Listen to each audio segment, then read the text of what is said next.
Hello and welcome to the English for Engineers podcast. I'm your host, Olivia Augustin. Join me on my podcast as I dig deep into all things technical English, business English, and international engineering to bring you a lifetime of knowledge in a digestible format.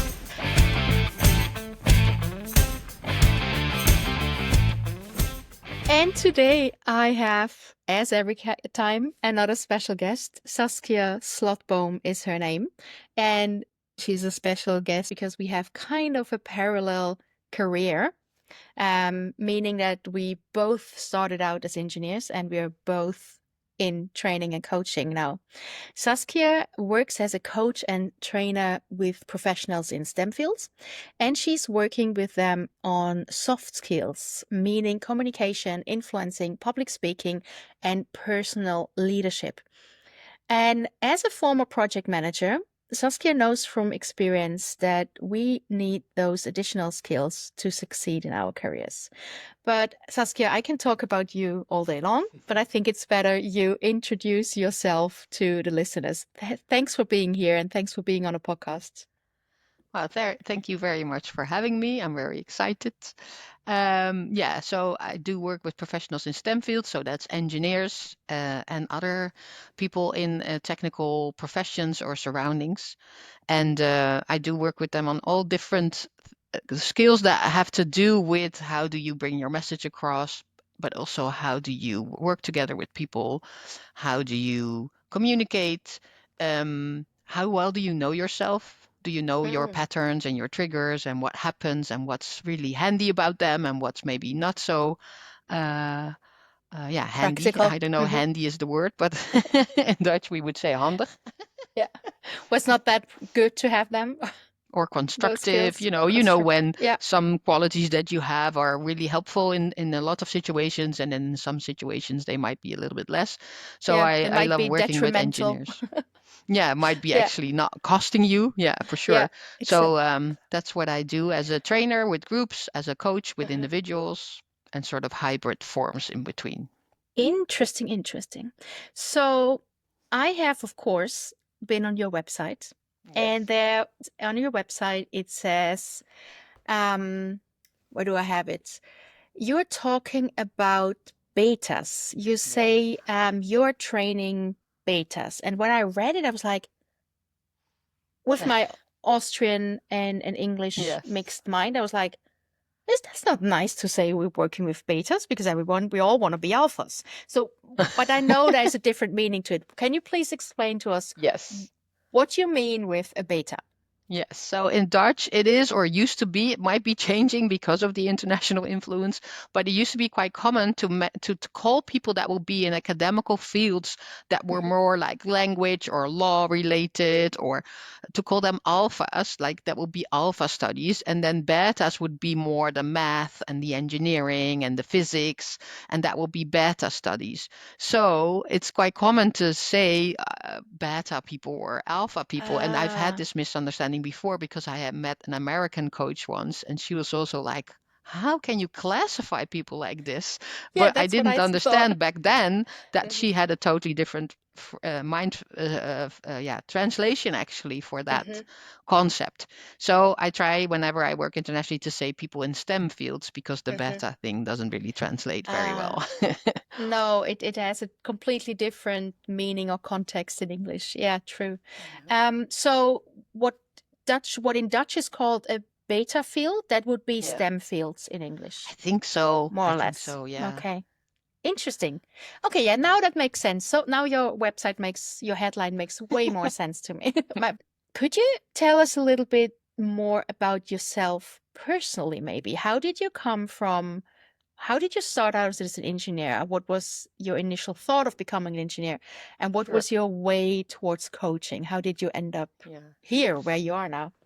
This is a long story. I'll try to keep it to the highlights, but I Okay. love telling my stories, so Go let me on, go know on, go on. if I how do you say it, go a little bit off the Oh, track a go little bit. So when I was like 16, 17, I thought psychology is super interesting and architecture is super on. interesting. My parents thought I was maybe talented because I would make all these patterns in my drawings and in my block building when I was a Mhm. small child. This was actually pattern seeking and not creative design, I found out later. But I went to Delft in the end. My math and my physics were okay. And my dean was like, oh, I think the study advisor actually was like, I think you could really be an engineer. And the psychology part, I sort of let go of that. And then I went to study architecture. And then I found out that the creative designing, hand sketching part of it was really not my thing. I was Mhm. more into the building physics and the and courses like that, and also more into the building technology. So Mhm. in the products, and then like how does this building part deal with water and things like that, Mhm. and not so much in designing and the aesthetics. I think I did Mhm. learn some things about aesthetics in in Mhm. being in architecture for 7 years, but in the But end, I graduated my master in building technology, mhm. and I thought, okay, so then I'll work somewhere where someone is needed that does building technology, making the Quite calculations. important as well. Also, yes. Yeah. And in my studies, I was really enjoying myself in the students' union and organizing things, and also in the building technology master, there was a lot of group work. So I really Mhm. enjoyed that. And then I went to work at a small architectural firm, and the idea was that I would make calculations and do tender documents and write all these specifications. And then I got really Board. unhappy really quickly. Oh So there wow. wasn't enough sort of people interaction. And I hadn't realized, and that's, I think, very typical for a lot of technical surroundings, I hadn't realized as a person what would give me energy. Like I'd like making the sums, but the balance in my life was very much also with people, working with Mhm. people. So then through some self exploration and talking to people, they were like, you should be in project management or something. So, and that's where I was very lucky. I got to interview at the government agency for buildings in Holland, and I got hired as an assistant Mhm. project manager. And of course, there the people part is, and the managing the processes part is a very big part of the job. And then I grew from junior to media to Mhm. almost senior project manager, I would say. I was like Mhm. getting to 30, and that's where I did realize like, oh, this whole, because I was in a program with a trainer and a coach, and I was having my own coaching on the side, and also when I was a project manager, really being the chair of the team and being the person that would be responsible for paying the advisors and having the budgets and the plannings. Mhm. I also felt a bit insecure sometimes, like, who am I as a 30-year-old woman girl? I felt like back then, to tell these 56-year-old men What to that do? are more experienced, where to go or Mhm. what to do, or, and of course that's not totally project management, but I was insecure, It's a and the big coaching part. and training Yeah. helped me. So that's when I started getting really fascinated. I started to do my first schooling and coaching, and then realized, Mhm. oh, I wouldn't mind doing this for a job, I think. And then Yeah. at some point I transferred from project management into coaching and training. Mhm. It just realized that my battery of the Yeah. computer is low and it wasn't plugged in No correctly. worries. Uh, Yeah. so I have a question and a question we did not discuss before. Mm. You got coaching and you had your own mentor when you were around 30 years old, you just said. Um, Yeah. is that something typical for the Netherlands? Because in Austria, at least Yeah. people from my age, I don't think we're the same age, um, Yeah. that's not something that happened. Not where I worked. It was like, you're an engineer, figure it out. Yeah. Personal stuff, forget it. Just Yeah. push through. And I yeah. even the words coach and mentor already had that kind of woo-woo factor. Yeah. So how is that something Yeah. typical for the Netherlands, that people are interested in Yeah. personal development? I think that has been changing over the years a lot. Hmm. But in, I think, Holland, I do a lot of company programs with European offices or even Hmm. American, but lately more European offices. And we see a difference very much so. Um, so you have the timeline, like when Hmm. I was 30, that's like 17 years ago, in a lot of technical surroundings, it wasn't so common yet. But I was working for the government, and there it was really It common. was So every okay. project, everyone that was responsible for a project would go through a program, and it was Nice. about project management, but it was also about yourself, and it was Hmm. about getting to know yourself, and you got coaching and all that things. Hmm. So I was, and I think if you back then you worked at a consultancy firm or something, you would also have gotten that. Hmm. But like if you work Okay. at a contractor or maybe in a Not that production much. site, not yet. It's Yeah. changing a lot very rapidly. The last 5 years I've worked for a lot of like big Hmm. contractors and big yeah, things like where Big they firms. dredge and where they drill and where they, Hmm. all those type of companies. But Hmm. also IT. IT has also been really growing that Yeah. they also pay attention to the personal development side.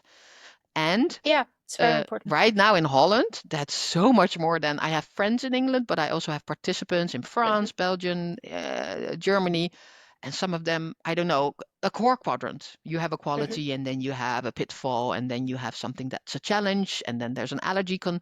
I'm very curious to hear what the listeners of this podcast recognize there. But I think most Dutch people have heard of it. Like, and the students today hear of it, Hmm. even in more technical studies. But then I noticed, oh, Interesting. an English manager that's 45 has never heard of this concept Now because heard the about it. training So and if you're yeah, listening to the podcast, to listening, watching the yeah, podcast, so let us yeah, know in the comments if you've heard about this, and what yeah. you think about it.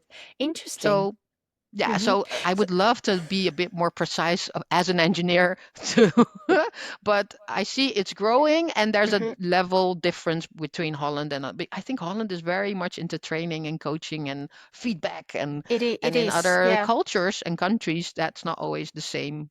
Yeah. And it's changing. Company cultures are changing as well, and it's Also in other finally, countries, of course. yeah, Yeah. finally apparent that it is necessary. Yeah. Yeah. So that leads us directly to my first in-depth Yes. question. So as we already said, as engineers, we focus on technical problems and the solutions. Yeah. That we're kind of single-minded sometimes, like problem and we want to solve it. But Yes. emotional intelligence is not something that we are taught at school, at Mm. university at all. So how do you help engineers to recognize the importance of emotional intelligence Mm. and what are the first steps to that someone can take to integrate that into their personal lives? Because as I already said, everything that has to do with at least my generation, Mm-hmm. everything that's remotely has to do with feelings, it's already woo woo. It's just push through, do Yeah. your job. But how do you teach engineers that it's actually important? Hmm. Yeah. So I think it is very clear, like you said, a lot of the attention in the beta corner in STEM In the fields STEM goes corner? to the content and to the Hmm. expertise. And then we love as engineers our challenging puzzles there, and we want to solve Hmm. things, like you said. But I would say human interaction is part of that puzzle because Hmm. we can have like a really quality content expertise and a good plan or a beautiful product, but if we cannot get people on board or enthusiastic about that, Hmm. or if we are in a project teams and people are having trouble working together because they don't get each other, then that's where all the energy is going to leak, or when the failures are around the corner. So Hmm. that's one of the things that I think the emotional and the interhuman part is part of the puzzle. Yeah. And I would say the good news is if you talk about human emotional intelligence, that's part of every human. Engineers Hmm. are humans. They Really, see are the they? eye roll, they see the eye roll. They see, Hmm. hey, they're not happy. They feel their own feelings. And some Hmm. of us are more attuned to our physical or emotional feelings than others, but we all have the capacity to feel. Hmm. So yeah, that's sort of the good news because we have the information to our we can tap into that information, and then Hmm. that question is, what do we do with it? So if you Hmm. grow up maybe in a culture or a family that doesn't talk about feelings, and then you study and it's not about feelings, and then you start working and you hear no one addressing the elephants in the rooms, Sure. then that's hard. But as soon as you start seeing examples, or you go in a training or a coaching and you realize, I can actually address this furthermore, I should address this because there's gonna Mhm. be problems if we don't address this, or, you know. So it's about giving people more like tools. And again, a Dutch word would be handvatten as one of Yeah. these, but I think that also translates to tools probably. It probably also translates to tools. Yeah, Yeah, definitely. just ways, you know, to Hmm. mitigate tension in projects or in relationships or in Hmm. your own system. Hmm. So yeah. Am I So answering the question? Am I? yeah, Yeah. yeah, I think so. No, Yeah. I'm sure. So if I could imagine that sometimes if not individuals come to your trainings, but maybe it's a Yeah. group of engineers, technicians Yeah. from one company, Also. and they Yeah. have to because their team leaders want them to attend that kind Mhm. of coaching. So Yeah. how do you um Yeah. do you have sometimes people sitting in their arms crossed and like, I don't Ah, want to yeah, be for here, I don't sure. need to be here, Yeah. and what's that Yeah. about? How do you get Yeah. them? How do Yeah, to you? be honest, like I try to work with people that choose for it, that Yeah. either, or we have talent programs with the company I work with a lot, Hmm. Ludens Talent Development. They Hmm. have programs, and a lot of that is like, hey, do you want to take a next step in your career? It's within a company, but people choose. Hmm. That obviously really helps with the learning attitude and the urgency that people feel. Hmm. And sometimes it is the case that it's being said, hey, you're a leader in this company or in this department, If so you want to you grow, you we're need going to that. put it in your calendar. You Yeah. have to be there. Yeah. So it has happened in the past, not so much anymore. I think somehow like some type of interest, and especially younger people, they almost expect it and they want to. Hmm. Hmm. um, but yeah, what's really given me always, how do you say it? So for me as a person, I think it's difficult when people go like that. Yeah. um, and yeah, I tend, my human nature also sometimes tends to try to convince them, you know, Hmm. and that's not always the way. But I've never had really, really difficult interactions there where you feel There's a like lot of someone is resistance and totally not on board, I yeah. guess, or Yeah. almost never. And sometimes what's really cool is that people are expressing their doubts, and that's fine, you know, Hmm. because that's also, then you're engaged, right? So if they Yeah. say, I don't really get this, or I don't see why this is necessary, or I couldn't see this going, and then sometimes in the group, other people start experimenting, and then they see, I do now see how it works. Hmm. So that's why groups are sometimes so cool, because then people can see with each other. Hmm. And sometimes it's not the timing. And then half a year later, I get an email from a They're coming participant and back. say, remember when I was really doubting and now I'm doing this method and Hmm. it's working for me and I want to let you know. Oh, that's Not nice that you everyone does get. that, of course, No, no, but no. here But and now. sometimes, yeah. So that's really fun, and that makes it yeah, that Hmm. gives, because sometimes I start doubting, like, am I bringing it across in the correct way or Okay. something, and then I get emails like that, and then I'm like, people Oh need yeah. time, Yeah. and sometimes things land later or they might not. That's Also in okay essence, I sometimes. try Yeah. to just be fine with that also. Yeah. It's interesting that you say that you like if people voice their doubts because I have the same thing in my Mm. coachings and trainings. And I just remembered one lady, and she really sat in the group course, arms Yeah. crossed, and everybody was introducing themselves, and she just sat there and said, "I hate English." And that was the first thing she said in Yeah. the English course the company paid for, and I like it because then I know where I can start working with that person Mm. because it's not Yeah, I would grammar that I yeah. have to work on with her. It's her resistance towards the Yeah, language. sure.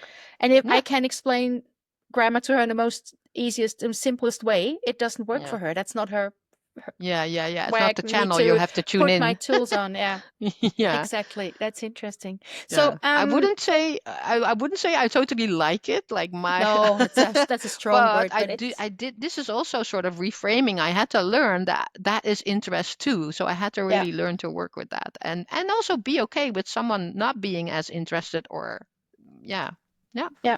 Sometimes comes later.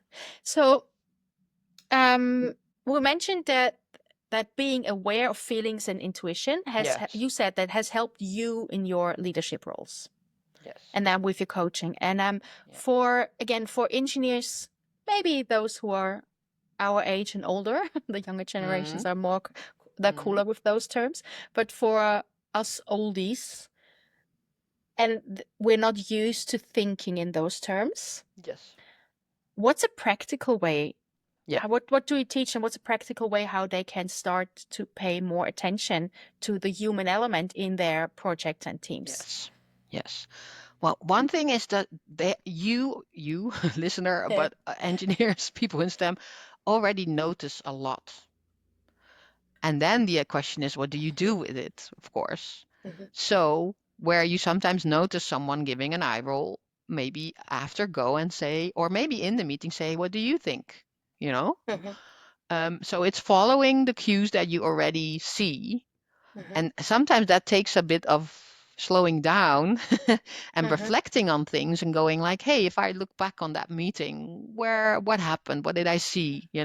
Because sometimes I think people always want to act in the moment, but that's not always necessary or possible. So mhm, just the cues that you got, what do you still want to do with them or could you do with them? mhm, So that's one of the things I think, just noticing. And that's in the body language of other people, maybe their tone of voice or when they talk really fast, or you can hear it in people's voices when there's tension. I always say system because it's not just the body, it's the mind, and the whole thing sort of is connected to each other. And involuntarily, not people are not aware always. But mhm. when people start talking like that, they're pissed off. Yeah, So they most these definitely are. cues you can Yeah. notice, and in Mhm, yourself, of course. So and that's what's sometimes difficult about it. We resonate with each other, so things are a little bit mhm, contagious sometimes. But mhm. calm is also contagious. So just And looking joy at is these signs contagious. in Mhm, other people, in yourself, and then being curious. So the curiosity that you have as an engineer, mhm. how is this made? What's going on? What's going It's on it's is a just is a another beautiful system to question. solve. Yeah. So when you said you're also working with international Yes. clients, and you said you have to sit, what you just said, like in a meeting, you can sit back Yeah. and watch how is somebody expressing themselves. How are Mm. they talking with clenched Yeah. teeth? Are they talking very fast? Are they relaxed? So, Mm. do you teach your clients about cultural differences as well? Mm. Because I could imagine that a German, or maybe let's say even somebody from Switzerland, super cool, super relaxed, Yeah. having a discussion or meeting with somebody from Yeah. Mexico, Yeah. it could be misinterpreted. Yes, for sure. Even Austrians and Italians, that could be misunderstandings. Yeah, and that's one of the other things that I was wondering if we would address it. That a lot of Hmm. things are about assuming, and if we have different cultural codes, we have different assumptions about what Hmm. people mean and Hmm. don't mean. So Hmm. that's always a challenge. But I Yeah. moved from Amsterdam to Den Bosch, which is an hour south, and it's different. You know, when people say the same sentence, they mean something slightly different Right. sometimes. There's a Hmm. different sense of humor, there's a different way of making connections. So yeah, that always plays in all human interaction, and for Hmm. sure between there's a cultural difference between engineers and salespeople. Oh, definitely. Yeah, even So sales engineers. Yeah. sales engine, yeah, so that also, and of course South America and Europe, so we do talk about it, and I think especially when we are in groups, we talk about how we should keep talking about it. Hmm. That we need to keep checking, like I'm assuming this. And I think building relationships, taking time to get to a place where you sort of know and trust each other, how do you say it, more space for, if you don't understand, that you stay curious and you're like, what, sorry, I thought you meant this, but maybe that Hmm. space, again, you need a little bit of slowing down. That's Hmm. a challenge for me usually myself as well.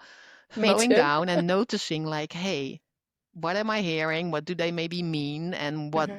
could be the cultural component? Hmm. What could be the interpersonal, my personal character and their Yeah. character opponent? And sometimes people feel that slowing down and double checking and asking that actually extra curious question is delaying things. But No, actually, because you have less misunderstandings, of course, you're yeah, maybe it's saving cliche, yeah, time but and in the energy end, you're and going to money be in the more long term. effective. Yeah. Yeah. Yeah, Sorry, true. sorry, you said Some people might think that it costs time, all those yes. extra clarifying Yeah, questions, but in long run, on the long term, you're saving time, money, energy, troubles, sure. a lot of things. Yeah. Yeah. And what you said, the creating a personal connection with your coworkers, Hmm. that serves as the basis, as the foundation to be feel free to ask a clarifying question. Because That's in. if you're afraid, I think, of your, not even afraid, but if you have more than a healthy amount of respect or fear from another Yeah. coworker or client, Yeah. Yeah. you don't feel at ease to say, sorry, did I understand you right? Did Yes. I get that Yeah. right? Or do you, by saying this, do you mean that? And yeah, Yeah. Yeah. This is so, there's so many thoughts going in my head about go this on. theme because I'm working with a lot of trainees now, Hmm. and they're 25, 24, 23, and they are coming into a workforce space. They have a totally different rhythm, but they don't always know what's expected of them, and they don't always know what's okay to ask. And then they get a bit hesitant, especially if you're one of those engineers that wants to be 200% sure Correct. before Yeah. you. That's not possible in a new working Hmm. environment. And for some of them, and that's where I recognize, for instance, my partner, like when he was younger, it's also like, okay, work is work, private is private, and Hmm. that's a fine division. But at the same time, like my partner has discovered over the years, and they are also discovering that if there's no relationship, there is less easy working together. Yeah. So you have to also invest in, and it doesn't always have to be what did you do in your weekend, or endless coffee chats, but there is a way where you can be sort of at least interested in the whole person Hmm. and spend time on that. And then you will, like you said, will probably be more comfortable reaching out, but they will also be more comfortable reaching out to you or explaining something extra or, Hmm. yeah. Yeah. I just thinking back to the conversation we had a month or two ago when we Yes. first connected, and I was telling you all those stories with my my history of learning Dutch and all the things that I said incorrectly in the beginning. And that Yeah. sometimes there were people who were not correcting me because they didn't Mm. know me well enough, and they didn't Mm. know, um, they Dutch didn't. people not correcting you? That's surprising. Yeah, that is that. It looking back, it is very surprising. But Yeah. I mean, they did correct me on a lot of levels, but a couple of things they did not, Mm. and it took a couple of years to make one friend who is also a grammar school teacher. And Mm. she even interrupted me in my sentences in Mm. public and corrected my pronunciation of tiny grammar Yeah. things. And other people around us were like, oh, you can't correct her. That's so rude. And she was like, no, Mm. she like Olivia likes that. But she took the time to get to know me, Yeah. and she knew from me that I don't mind being corrected in Yeah. public Yeah. about grammar and stuff, about things that I'm really wrong. I don't like being corrected in public about things that I'm not wrong, that I know I'm right about. How dare Then I'm you? like, out. No, I'm like, if you don't not know more about a topic than I do, Yeah. then just don't Yeah. talk. Yeah. Kind of arrogant sometimes. No, And but I where really you're like from? being, pardon? And where you're from culturally, yeah, is that sort of part of the norm to say something or shut up or? No, depends on the setting and depends very much on the hierarchy. Mm. So Austria is a very oh, I hate that word in English. Mm-hmm. It's a very hierarchical country. Yes. So you never correct upwards. So you don't correct your boss, as of course never in public. Um, Downwards, like in the hierarchy, it's okay. But then again, I have to add as a side note, I left Austria 14 years ago, and things are Yeah, always changing. sure. So maybe that has changed as well. But by 2011, that was pretty much the standard back then. Mm. Mm. You correct very harshly downwards, but not upwards the hierarchy. Yeah.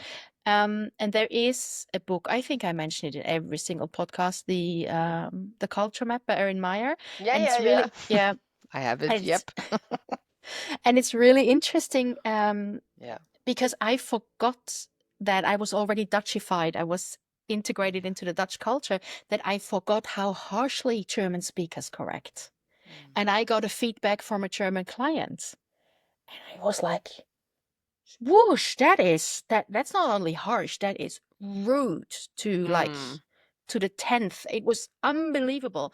And I Mm. but that was what you said. You have to know yourself little bit to understand others better. So I was Yeah. like, I took myself back and I thought, wait, let's just look up in that book, The Culture Map, how the Germans criticize. And I went to that chapter and I was like, okay, she wasn't rude. It was just a German way. Yeah. It is like overemphasizing negative things so that you get understood better. Yeah, yeah. So even that, even if you're out of a country for a couple of years, you kind of forget your own cultures. It's always good to check in. Yeah. And what triggers me, then I know what could trigger others. Yeah. Yeah, it was an interesting experience. Yeah, criticism. I like being how do you say that? I like to learn. So I very much Mhm. um I'm happy if people dare to tell me what I said wrong, did wrong. Mhm. I'm not that easily offended. Oh, yeah. Yeah. I have a quite a strong inner critic, so Yes. and my suspicion is that most engineers, because it has to do with a certain way of looking for faults and sort of, I Yeah. don't know. I don't know if most engineers, I don't know these things. A But lot of. so criticism usually is like, oh, I have to really brace myself and then sort of, and I figure it out in the end. Mhm. But because I'm already the sort of strict on myself, it can be a bit tricky. But I want to learn for sure. And if someone has been affected in any negative way or positive way Oh, by of course, what yeah. I've done, I want to hear, of course. But and at the same time, there's something in my system a bit like, yeah. Yeah. But And it's always okay in the end. And when I was younger, I also thought that I have to do something with every single feedback that I Yeah, get. So it sure. took me a Yeah. while to come to that point where I said, okay, thank you for the feedback. I will Yeah. think about it, and then it is my decision if I do something with that feedback. Yeah. But that took, I think, until 30, 32. Sometimes feedback is just what it is. You can True. Yeah. just archive it. Thank you. Next. Thanks. Exactly. Smile away. Yeah. So communication as a leadership tool. So Mm. if you're an engineer, the lonely wolf kind of that goes into your cubicle and you just do your calculations and you're not a leader, so maybe your communication skills don't have to be super duper. Maybe it's okay Mm. to think in zeros and ones. Mm. But if you want to be a team leader, project leader, Mm. even if you're working with just two other people or one other person, you Mm. have to be able to communicate. In your experience, what are the most common communication challenges that Mm. engineers face when they are managing teams or projects? And Mm. then the second level of that question, when they manage international or multicultural teams. Yeah. So I'm going to come back to the assumptions. Mm. I think I don't want to repeat myself, but at the same time, this is such a huge part. The assumptions, we all make them, and judgments, we all make them. Mhm. I don't like it when people say we don't judge. Of course, we Of judge all course. day. We sort of, you put things in, Yeah. in brackets and corners, and you're like, that is that, and that is that. That behavior I don't like, that I do. Mhm. And we have to look beyond them and be clear on, yeah, what actions do we take on after our judgments and assumptions, you know? Mhm. So I think that's a really important one, that we stay curious, basically, that we take a step back and we keep asking questions. Did we understand, what did you actually mean? What would help? If people have a lot of resistance, then ask them what would change this resistance. Just, Mhm. and I think there's a way where we can make those conversations, how do you say it, a bit more explicit. We can Mhm. we can say, hey, I'm not sure about what I'm going to um about where we're going with this project. I'm sure about this, but I'm not sure about this part. You don't have Mhm. to be totally like, but you can be like, I'm not sure about this part. How do you feel about that? We can Mhm. give a bit more subtitle sometimes, like, Mhm. I want to tell you something that I think you might not agree with. Mhm. Can we have a discussion? Instead of Mhm. just going in it. And what we do is we overthink, how are we going to convince? We can show our cards a lot Mhm. more than we usually do, I think. But showing cards, that is about trust. Yeah. And How how do do you you build trust? how By do you build giving trust? trust. So Yeah. this is what I see a lot in the groups that we work with, that sometimes at the beginning, which makes sense, they are a little bit more. holding back and not Mhm. sure. And then we do certain things together where we sort of force a little bit like, hey, tell us about something that you find difficult. And then they tell us, and then everyone's like, oh, I have that too, or I have a different thing, but I understand. Mhm. And then in the end, they go like, yeah, but these are really nice people, and Mhm. I got to know them really well. And it's like, yeah, sometimes you have to show your cards first, you know? Mhm. And that's scary. And if it's an unsafe, it's a bit of a difficult word. I think people are using it sometimes a bit too quickly now. But It's if true. it is not the safest or the most comfortable environment, I understand. But I've worked for so many years with people that would say, I won't say this to my team, or I won't say this to my manager. It's not gonna. And then we would practice and work on it and see, and then they would, and it would turn out okay. They Yeah. wouldn't always change the full situation, but they would at least be, how do you say it, acting in a way that aligns with how they With their felt. mhm.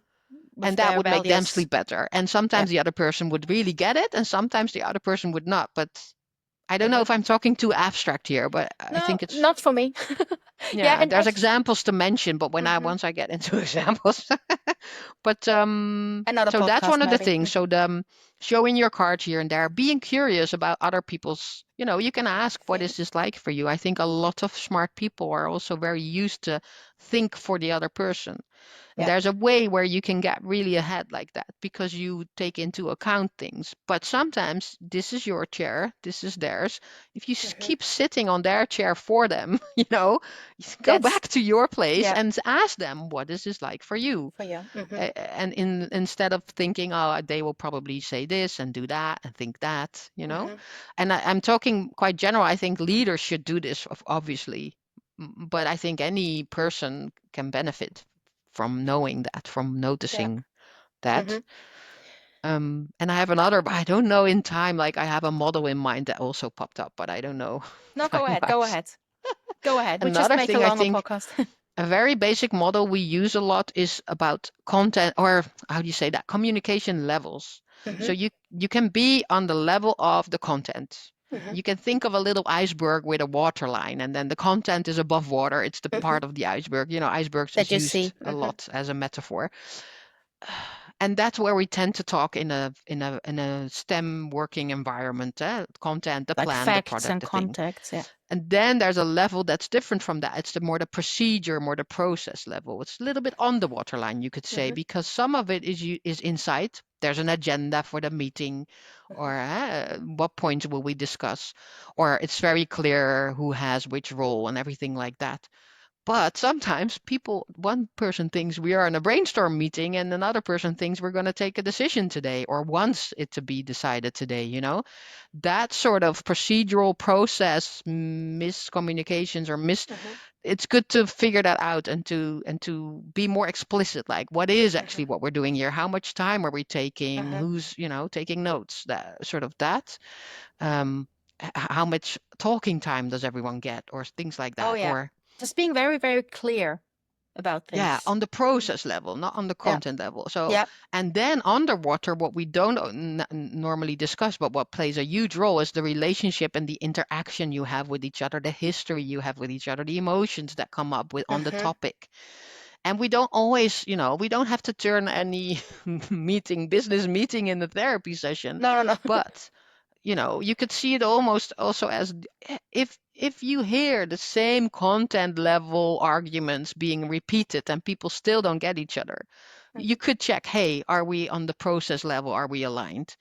And if then still, then you could check, like, what's going Are we on the on. And emotional level sometimes aligned? maybe Mhm. not in the meeting with the group, but maybe with individual persons before or after meetings, or sort of, yeah, just be curious and maybe you can ask people like, hey, how Mhm. do you feel about this? Or if the feeling word is a bit too scary, you can also say, how do you think about this? And usually you get Yeah. some of that stuff as well. Because thinking is the thing we do, as engineers.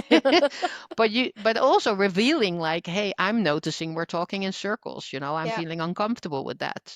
So In so your that ex sort of mhm. level thing is a good thing to keep in mind, Mhm. I think. That's a really I just wrote that down for myself when I was Mm. drawing that iceberg on the waterline. So it's content, process, and relationships. CPR, that's the fun. Oh, it's called CPR. The That's CPR. Yeah, yeah, yeah, like yeah, how do you call it? yeah, Like reviving somebody, giving him a heart massage, CPR. yeah. Oh, I love that. CPR, I learned something new. In what I just wanted to ask you, in your experience, that asking for clarification, is that easier or more difficult if you have to speak in another language? So if it's Oh all yeah, for Dutch sure. people and Yeah. there's way more assuming going on, or if it's like Yeah. five different people at a meeting, everybody has a different native Yeah. language and they have to speak in English. Is it easier Yeah. to ask for clarification in English, Sure. like in a not native language, or? And again, and I don't want to minimize the cultural differences between countries, but again, a CEO and a CTO or the Mhm. CFO, there's also Different sometimes language. that. Yeah. Of course, so I don't know if you can sort of go like if it's and a different field and a different language and a different age, because ages they also matter because languages Oh yeah. change, very young people and ethics and all Hmm. these things. So but I of course it's a huge part. So I would think it needs a bit of extra time and again slowing things down and sometimes really coming back on things like, hey, last time we discussed this and then I realized I took it as that, but is Hmm. that what you got away from that as well? Just so all these sort of extra checking Hmm. um, things. It And what I think it pays off very quickly. If you do that for a while, I see that with my international groups, then in the end, it doesn't need that much checking no. because you're gonna understand Sometimes each it's just other. one look and then you know you're talking about the same thing. Also, Yeah. yeah, But it yeah, does need a certain level of self-awareness sure. to do that. Yeah. And Yeah. maturity. But on the other hand, if you're not self-aware and you're not a mature person, you're probably not ending up in a leadership role or shouldn't. So, Well, okay, yeah. maturity is Well, an interesting concept, because we all yeah. have parts. Like, me too, we all have parts that are very underdeveloped Hmm. and parts that are really developed and matured. I So, mean, but we just all take an have our, apple. You can eat the one side and the other side is already the one side is ripe and the other side is already gone, and there's still a yeah, green part. So even an apple can have different levels of yeah, yeah. maturity. So Yeah, we all have our, and it's good to be aware of that and to be yeah. mindful of that and to be gentle with ourselves and other people. Hmm. Um, and of course, set boundaries because sometimes if people have a certain less mature side and they lash out or something, then Hmm. it's good to be. But I would say um, it's part of the human. I don't know a lot of people that are mature on Oh, all sides of. What helps no. if is there sort of a main sort of part that can be like, Yes, hey, this yes. part of me, I don't know, what you My said, public sort of. persona is quite mature, not my That's private one. helpful. That helps, yeah. Yeah. Ah, so, I Hmm. had just had a complete different thought in my mind, but I came up with Me too. maturity I was and like, mind. oh, we have to go back to the. Okay, you know what? Remember yours. I tell my Yeah. side story and you Yeah. tell your side story, and then we go back to the main questions. I was just thinking about sometimes, especially engineers or technicians, they say, "Oh, we're not that into feelings. It's all about facts and numbers." And then Mm, I always, even mm, with my, if I have a, sometimes it comes up with my English groups as well, because it's all about mm, communication, and especially yeah. if I have a group with a high English level where it's not about grammar anymore and vocabulary, it's really about Mm, communication.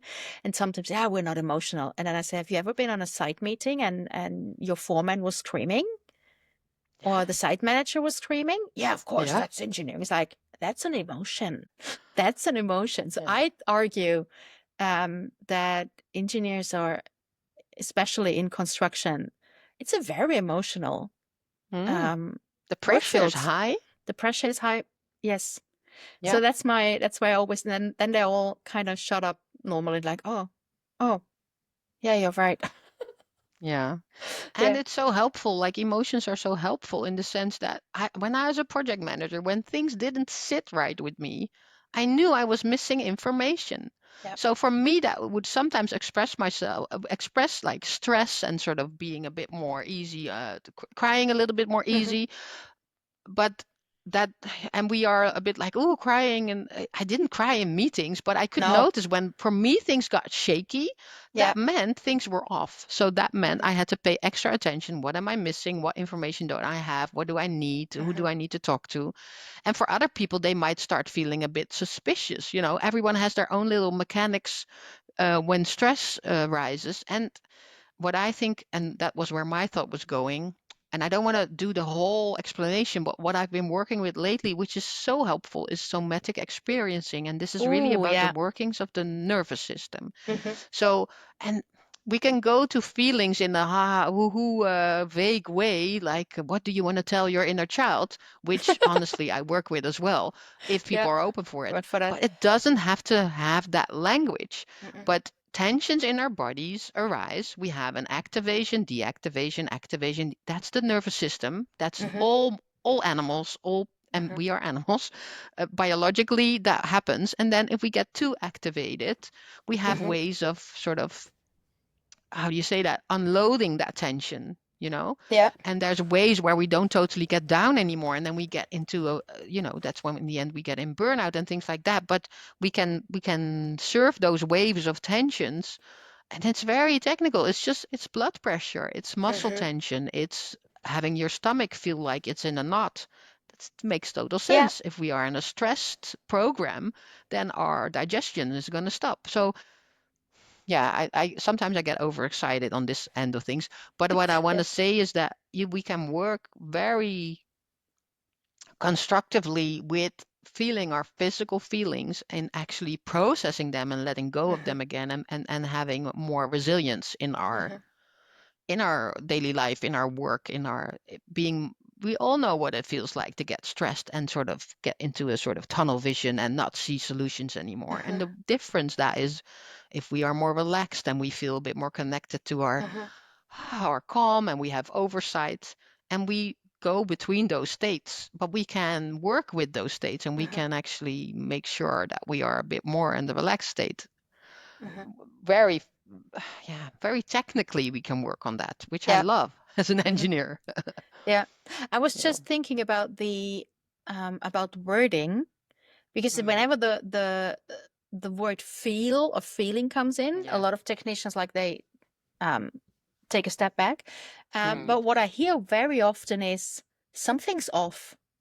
That's an Mm. expression that I hear very often from my clients. Like, Yeah. I thought something's off. And Yeah. it's actually quite a technical description, quite a technical way to say it's not feeling right. Yeah. And then Like you into, yeah. investigate and yeah, Sorry? intuition. And then you start investigating. I was Yeah, just thinking back exactly. whenever I had to do Yeah.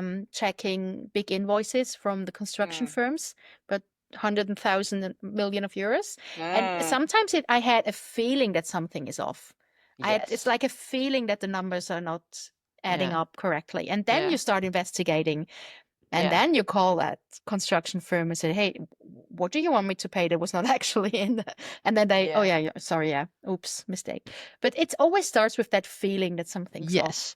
And that feeling is the summation of you knowing things, history, past, expertise. Exactly. Because I think Intuition. intuition is a weird, some people make it into this weird thing where an intuition, if you follow your intuition, your No, dreams will come it's true. And expertise.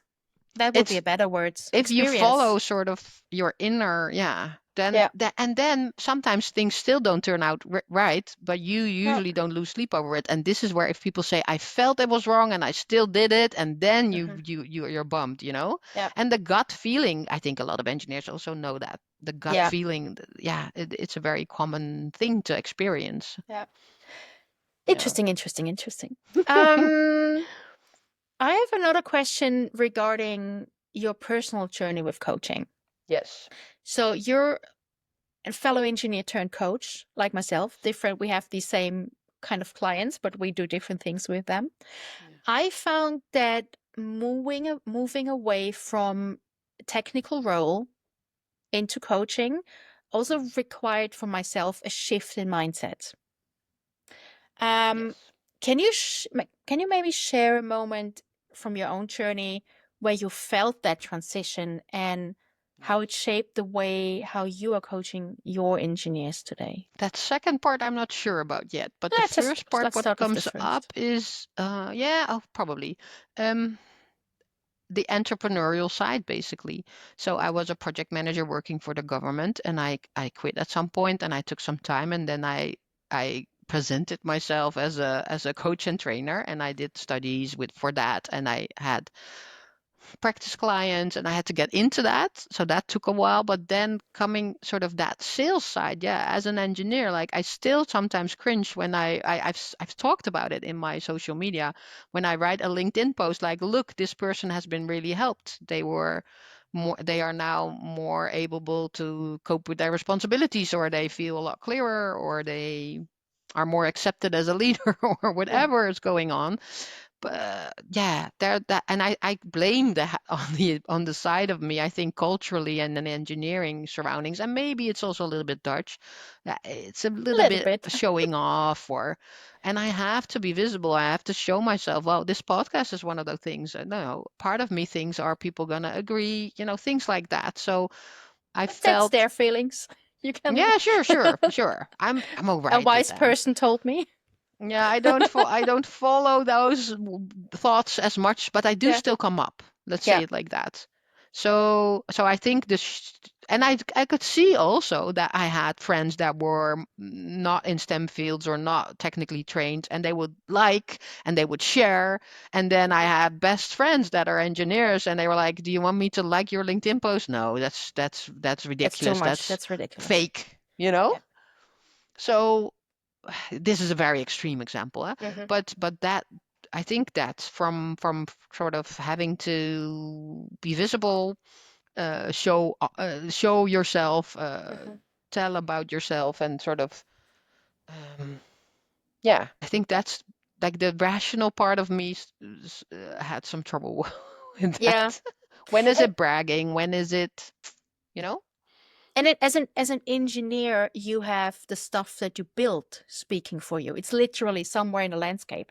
There's that bridge, there's that tunnel, there's that sewer system that that you finished. That's the project that speaks for you and your Yeah, reputation. And as a coach, you kind of constantly have to put out the testimonials of your clients yeah. yourself. You And that as a sounds, person, I am my yeah, product, actually. yes, Yeah, that's a exactly. bit And that weird. feels Yeah. weird in the beginning. That is true. Yeah.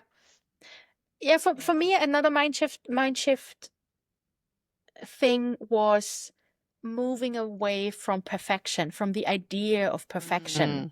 Mm, yeah. Yeah. So Oh, and yeah. and that everything has the German word is quotient. So brain freezing now. So everything has to be not only safe and calculated, but it has to be Hmm. double safe or 1.5 safety Yes. um Check, double check. calculation check, Yeah. double check. And we even had a teacher at schools in Austria. One is the best mark you can get, and five is the worst. Mm-hmm. And we had a teacher, he only gave out ones and fives because he said in real life, if your bridge collapses, you Yeah, cannot of say, but my course. calculation It's was a not a three. three. He said it stands or it collapses. There's nothing in Yeah. between. Yeah. And that was drilled into us that Yeah. it's if you're not perfect, people will die. And Yeah. that was and Wow. Yeah. yeah, that makes for um I think I got a that lot of already a little bit in anxiety. my first job, going from building technology master Hmm. to project management in the government. It's like, Hmm. oh, I thought and I think a lot of students have that going into jobs, any academic, also Alpha, that you go into, so other types of studies. Yeah, If you go into work, it's like disappointing, but it also is. surprising, like, oh, they don't know what they're doing here either. I thought we were going to make the best quality, but he doesn't like him, and the last time they worked on a project, so they're not listening to each other. Things like Yes. that was very baffling to me, but that also was part of what you're describing a little bit. I had to Hmm. let go of that.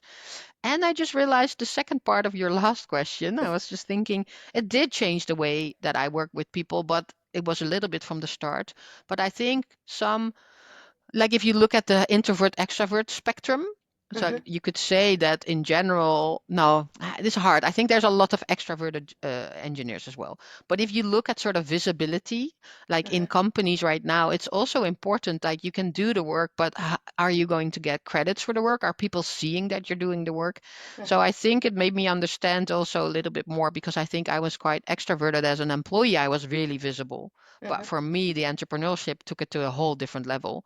But it Yes. makes me understand a bit more. And also, I think also we don't have to become extroverts or something like that if we're more introverted, but that whole tension between I want to people to see my work, but I don't want to be a loudmouth or shouting, or I don't want to overstep Mhm, anyone else's boundaries.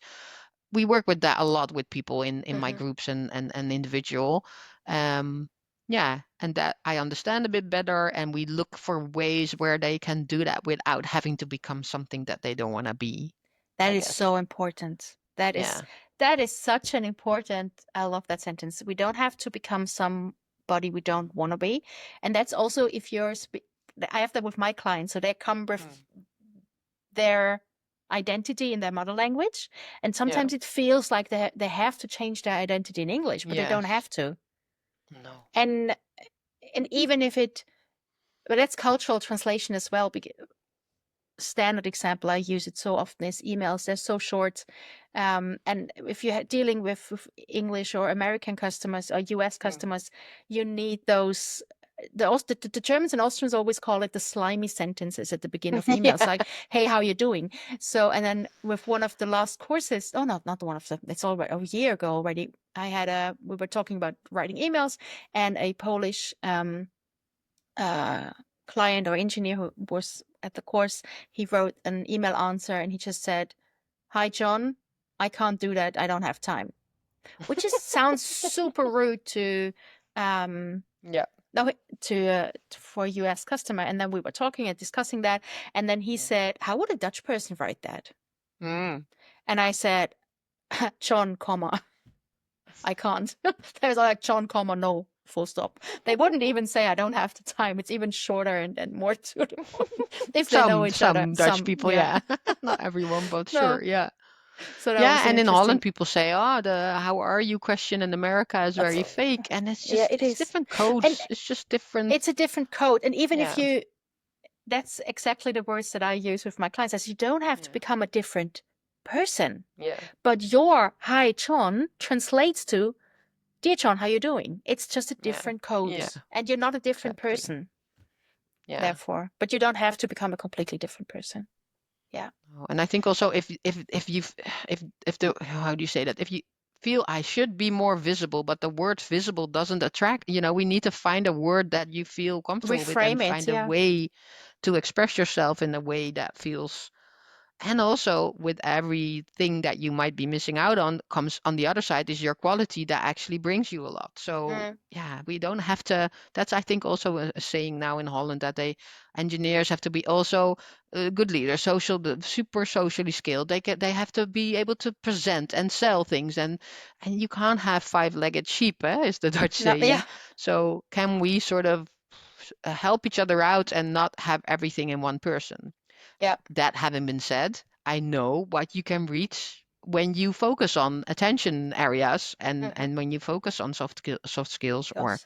whatever you want to focus on. Of course, anything can grow, but it shouldn't be expected that everything is on point at the same level. That's not And realistic. there's that saying where you focus on, that part grows. You Mm, cannot, and focus means, if you're looking from your eye, you can only focus on one thing. mm, So if I focus on you now on the video, the mm. rest of the room, it's all like blurry. I Yeah, cannot yeah, focus on the whole room and on you on the screen. So focus by definition is one thing. yeah. That's fun. Yeah, Yeah. that's yeah. That's what I always, and you can't be perfect at every little thing. There must be things that you're not good at. And that's Yeah. where for me the subtitling again and the explicit, like make explicit, like, hey, this is what I'm really good at, Hmm. and this sometimes I miss out on. Could you help? Hmm. I don't know. It Could you help sometimes me? sounds a bit, I don't know, it's not cliche, I guess, but it sounds a bit weird. But if you start experimenting with that, it makes total sense. And if you do that, you give other people permission to do that, and then you change Yeah. the culture together. Hmm. Yeah. Hmm. Yeah. I got quite comfortable. I once got the tip i- in regards teaching. I got tips, and somebody told me you have to be comfortable with silence. Mm. And the advice was that if someone doesn't answer a question immediately, Mm. don't start talking. Just sit back and give them time. So that was a really good tip. And another one I got, and I think I got quite comfortable with it, at least what friends tell me, is to just say, I don't know. Yeah. Oh, interesting. No, I never thought about that. I don't know. I don't Yeah. have an opinion right now on that. Yeah, let me think about it Let me or think talk to about it. people about it, come back. Yeah. Yeah. But maybe, That's showing my cards. That's an example from me of showing your cards, yeah. and that builds trust. That hmm doesn't negate trust, I don't think. It hmm shouldn't. No, it shouldn't. True. Yeah. Saskia, Yes. if listeners now think, whoa, I want to work with Saskia, or at least I want to check out her website, I want to get in Yeah. touch with her, maybe for myself, for my team, Mm. for my weird neighbor. No, just kidding. Mm. How can they reach you? What's the best way to get in contact with Yeah. you? So of course on my website, hmm saskiaslotboom.nl or .com is hmm the same thing. Most of my website is in Dutch, but there is an English page on it as well. hmm And you can find my contact details there. hmm And you can also fill in a form, but just using the email link will work, I think, best. Perfect. And reach out to me, and I'll, of course, get back to you. Awesome. Um, And Yeah. I will put your link in the podcast description as well Yeah. if people want to reach out to Yes. you. Thank you. And Um, LinkedIn is also a platform I use quite frequently, so that okay. might also be a way to Yeah. reach out firstly if you want. I I hope it's okay for you, but you do have a freebie on your website that Oh, I think yes. is worth mentioning. It Yes. is Great. five career. It's in Dutch, I have to say. Do you have it in English as well? There's two different ones. So if you subscribe to my newsletter, which I'm hmm not as active as I used to be, it's 5 career tips hmm for engineers. But the other link, I think I send you, and otherwise I will, hmm is a free reflection tool, which I'm actually a little bit more keen on sharing. hmm It's a reflection tool where, like, we have thoughts, we have feelings, we have expectations, needs, and usually when we get in pickles, when we get in difficult situations, pickles to mention Did your you read newsletter, my newsletter? yes, we get them intertwined, and the hmm reflection tool helps you to be more clear on what am I thinking, what am I feeling, what would I like, and sort of it helps you step by step, and it hmm doesn't always solve the problem, but it helps you go from maybe tension and confusion to a bit more Clarity. oversight and hmm clarity. Yeah. So that's actually the one I would like to and you don't have to give your information for it, but you can just try it out and let me know how it works for you. Awesome. So we will Yeah. put that link into the podcast Great. description as well, as also my all my website links. And if you're listening to the podcast, we both of us, Saskia and me, we would appreciate if you leave a comment wherever you're listening to it on Spotify or on Apple Podcast or on the website. Or if you're really enthusiastic, shoot us an email. I think we both always reply personally, and we love feedback. Okay, that was it for today. That was English for Engineers. Talk to you soon.